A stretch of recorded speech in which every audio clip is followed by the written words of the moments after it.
¿Alguna vez has escuchado o dicho, yo no voy a la iglesia porque ahí solamente están sacando dinero? El capítulo número 11, que es este, tiene por título Dame tu dinero. Y como te podrás imaginar, la idea central corresponde a esta distinción.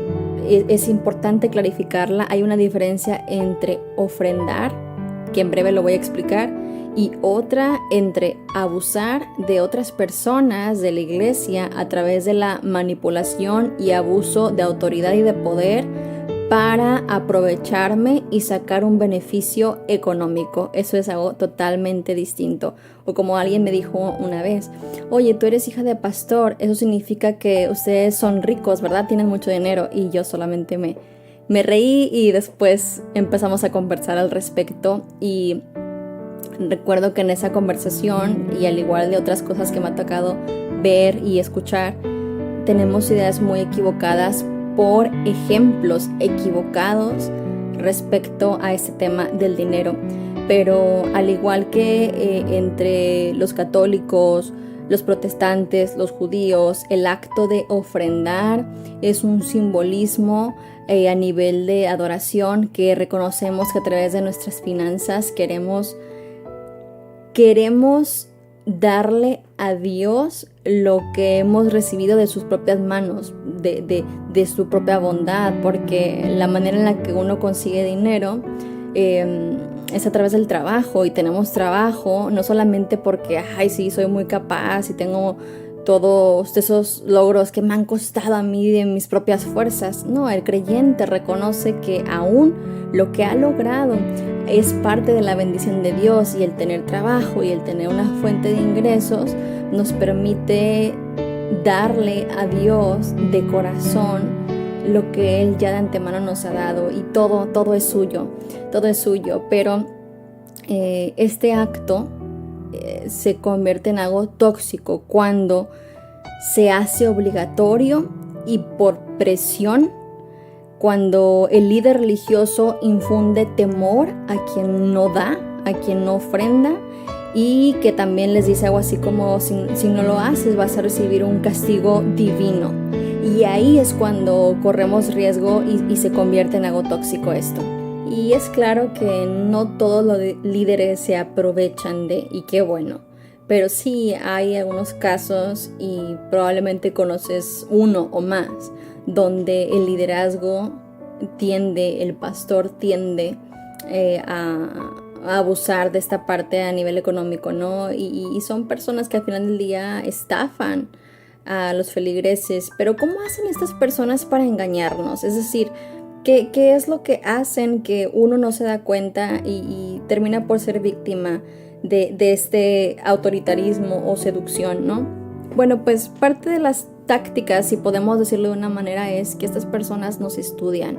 Ahora, lo estoy aterrizando específicamente por el tema del libro, ¿no? En el ámbito espiritual o religioso, como quieras verlo o llamarle, pero se da en cualquier contexto, ¿no? Y parte de lo que hace la persona que abusa de su autoridad es que nos estudian.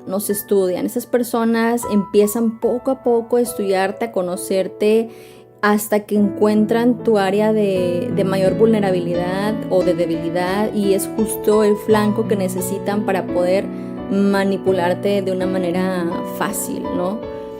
Otra de las cosas también de lo que observan cuando nos estudian es también el detectar cierto tipo de codependencia. Quizá hay un ejemplo acá, dice, un líder religioso de la ciudad nos decía que si no le dábamos a Dios dinero, no esperáramos bendición de su parte, dinero que después misteriosamente fue robado dentro de la propia iglesia. Y eso es a lo que me refiero, que a veces por ejemplos malos como estos, negativos, las personas generalizan y se apartan de Dios, y tenemos que entender, como repetitivamente lo menciono, que es muy diferente un mal liderazgo, un mal ejemplo, de un buen ejemplo y de quién es Dios realmente.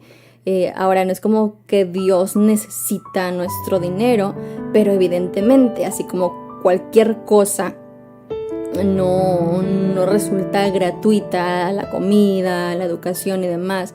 Parte también del dinero que uno da, se da para ayudar a gente en misiones, ¿no? Apoyar ministerios misioneros, se da para poder pagar los servicios del templo, ¿no?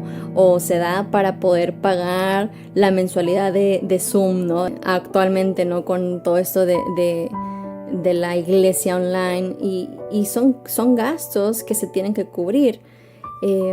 Pero muchas de las veces la gente es estafada cuando quiere salvar a todo el mundo. Aceptan entonces las mentiras de otros, los discursos de otros y lo que ellos quieren hacerles creer, ¿no? Y entonces es esta parte de es que estoy mal, me echaron de todos lados. Y entonces lo que sucede es que uno quiere ayudar a todo el mundo y dice, venga mi bebé, pobrecito, nadie lo entiende, lo vamos a ayudar, lo vamos a restaurar. Y esto en particular, así textualmente como lo estoy mencionando acá de acuerdo al libro, sí me ha tocado verlo y eso es muy triste y lamentable, ¿no? Otro de los puntos también de por qué la gente estafa y algunos caen es que hay personas muy crédulas. O sea, son personas que creen todo, te piden dinero y te prometen entregártelo en 30 días y tú simplemente cedes sin tener nada firmado y no tienes por qué creerle a todo mundo. Ahora, todos hemos recibido en algún momento por lo menos 2 o 3 influencias negativas relacionadas al poder. Pueden ser influencias religiosas, pueden ser influencias culturales o familiares.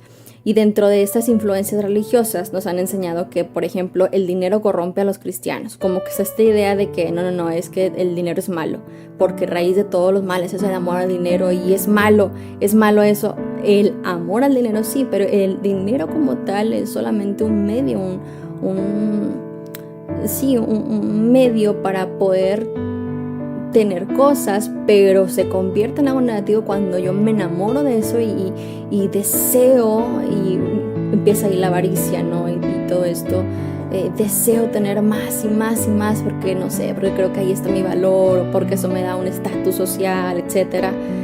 Pero el dinero, si se sabe utilizar de una manera equilibrada, balanceada y tu corazón no está en él, no tiene por qué ser malo, es solamente un medio, una plataforma para conseguir alimento, por ejemplo.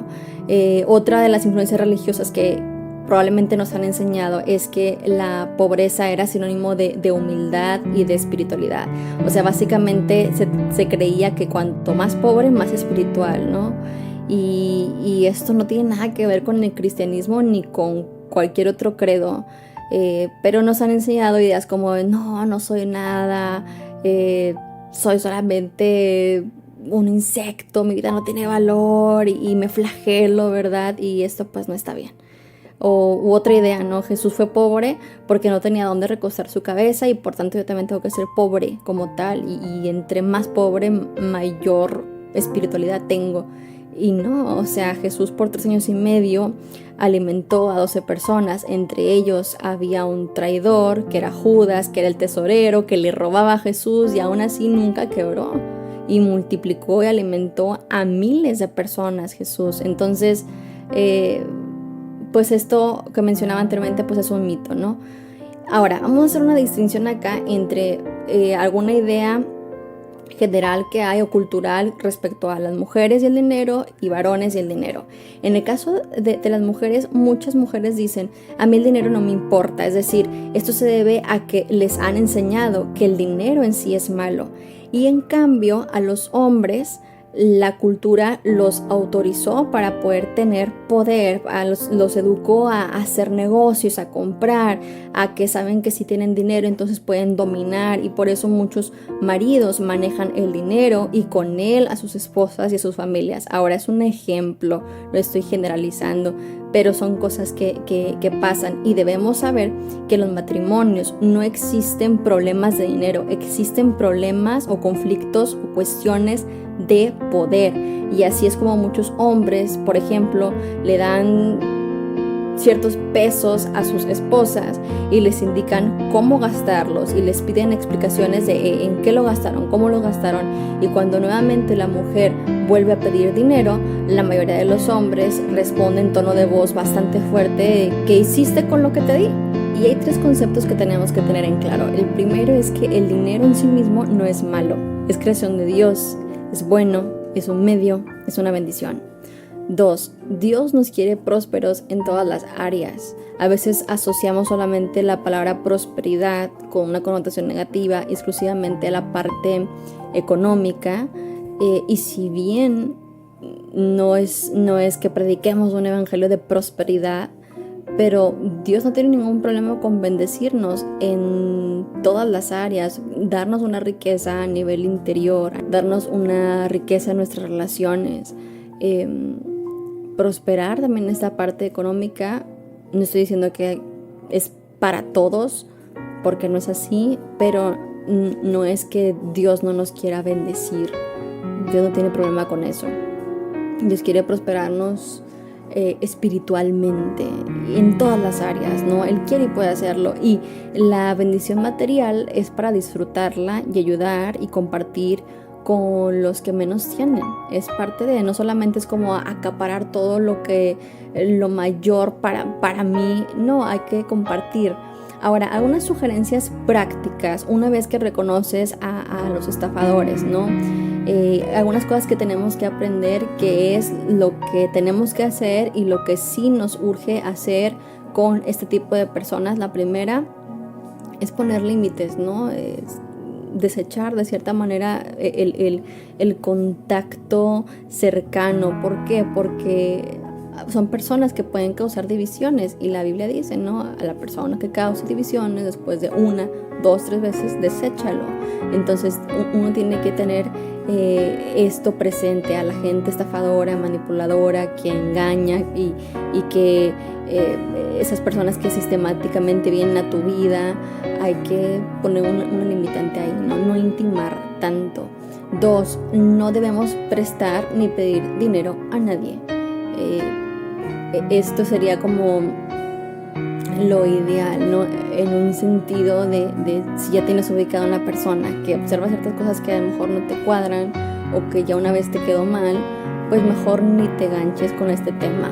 3, todos los negocios deben ser firmados y con papeles, evidentemente en ámbitos laborales y cuestiones que impliquen dinero como tal, y cuanto más con cantidades grandes, pues hay que tener un respaldo.